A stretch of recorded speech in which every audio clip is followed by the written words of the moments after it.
अभी आपने देखा होगा कि कुछ पलों के अंदर ही 3 जिंदगियां अचानक से समाप्त हो गईं। एक बच्चा मोबाइल की जो जिद कर रहा था वो पहाड़ी से नीचे कूद गया, उसको बचाने के चक्कर में पिता नीचे गिर गया और इन सब की मौत से आहत उस माँ ने पहाड़ी से कूद करके अपनी जान दे दी।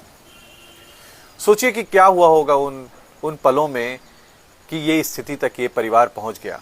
परिवार में कोई नहीं बचा।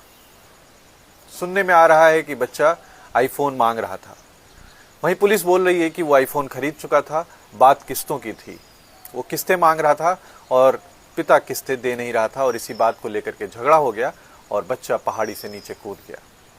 उस समय उसको बचाने के लिए माँ भी खड़ी थी, बाप भी खड़ा था और पूरा परिवार भी पूरा गांव जुटा हुआ था उसको बचा लेने के लिए।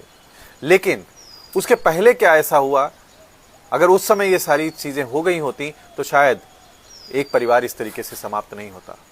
वो बच्चा बहुत कुशल था, अभी 10वीं में उसने 92% 92% प्राप्त किए थे, डॉक्टर बनना चाहता था, 19 साल का था, समझदार था, तेज भी रहा होगा तभी 92% नंबर आए थे। लेकिन एक मोबाइल फोन जो वो खरीद चुका था उसकी किस्तों की बात थी। बाप ड्राइवर था, उसके पास उतने पैसे नहीं थे, दिन भर में कितनी गाड़ी चली बस वही उसकी कमाई थी। और एक माँ थी, माँ आखिरी समय में ये भी बोलती रही कि बेटा तुम्हारा पिता से झगड़ा है, लो मैं मंगलसूत्र फेंक देती हूँ पर तुम वापस आ जाओ। पिता बचाने की कोशिश कर रहा था लेकिन बचा नहीं पाया। कई सारे परिवारों की स्थिति ऐसी है।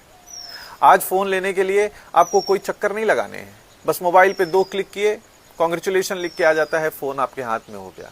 जितने सारे फोन बिक रहे हैं 80% किस्तों पे बिक रहे हैं। परिवार में हम बच्चों को अपनी आर्थिक स्थिति बताते ही नहीं हैं। हम उनको कभी हिसाब नहीं दिखाते कि देखो बेटा इतना खर्चा है, इसी के अंदर मैनेज करना है, इतने ही पैसे बच रहे हैं। बच्चों के लिए आपका इनकार उनको लगता है कि आप दिलाना नहीं चाहते, क्योंकि आपने उनको कभी अपनी आर्थिक स्थिति के बारे में नहीं बताया। बताइए, तभी बच्चे जानेंगे। बच्चे समझदार हैं, मूर्ख नहीं हैं, लेकिन आप उनके साथ साझा तो करिए। और साझा नहीं करते हैं तो ऐसी परिस्थितियों से दो चार होना पड़ता है। विचार अवश्य करिएगा।